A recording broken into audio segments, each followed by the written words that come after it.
شروع اللہ کا نام لے کر جو بڑا مہربان نہایت رحم والا ہے۔ ناپ اور تول میں کمی کرنے والوں کے لیے خرابی ہے۔ جو لوگوں سے ناپ کر لیں تو پورا لیں، اور جب ان کو ناپ کر یا تول کر دیں تو کم دیں۔ کیا یہ لوگ یہ نہیں خیال کرتے کہ اٹھائے بھی جائیں گے؟ یعنی ایک بڑے سخت دن میں، جس دن تمام لوگ رب العالمین کے سامنے کھڑے ہوں گے۔ سن رکھو کہ بدکاروں کے اعمال نامے سجین میں ہوں گے، اور تم کیا جانتے ہو کہ سجین کیا چیز ہے؟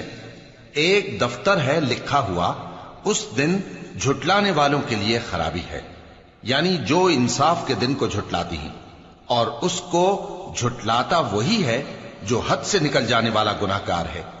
جب اس کو ہماری آیتیں سنائی جاتی ہیں تو کہتا ہے یہ تو پہلے لوگوں کے افسانے ہیں۔ ہرگز نہیں، بات یہ ہے کہ یہ جو اعمال بد کرتے ہیں ان کا ان کے دلوں پر زنگ بیٹھ گیا ہے۔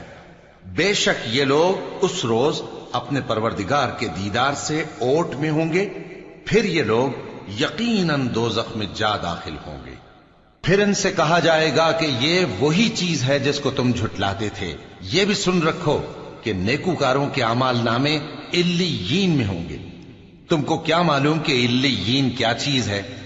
ایک دفتر ہے لکھا ہوا جس کے پاس مقرب فرشتے حاضر ہوتی ہیں۔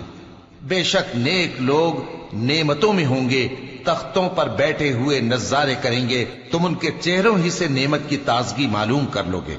ان کو شراب خالص سر بمہر پلائی جائے گی جس کی مہر مشک کی ہوگی۔ تو نعمتوں کے لیے ریس کرنے والوں کو چاہیے کہ اسی کی ریس کریں، اور اس میں آب تسنیم کی آمیزش ہوگی۔ وہ ایک چشمہ ہے جس میں سے اللہ کے مقرب پیئیں گے۔ جو گناہگار یعنی کفار ہیں وہ دنیا میں مومنوں سے ہنسی کیا کرتے تھے، اور جب ان کے پاس سے گزرتے تو حقارت سے اشارے کرتے، اور جب اپنے گھر کو لوٹتے تو اتراتے ہوئے لوٹتے، اور جب ان کو یعنی مومنوں کو دیکھتے تو کہتے کہ یہ تو گمراہ ہیں، حالانکہ وہ یعنی کافر ان پر نگراں بنا کر نہیں بھیجے گئے تھے۔ تو آج مومن کافروں سے ہنسی کریں گے کہ مسندوں پر بیٹھے ہوئے ان کا حال دیکھ رہے ہوں گے۔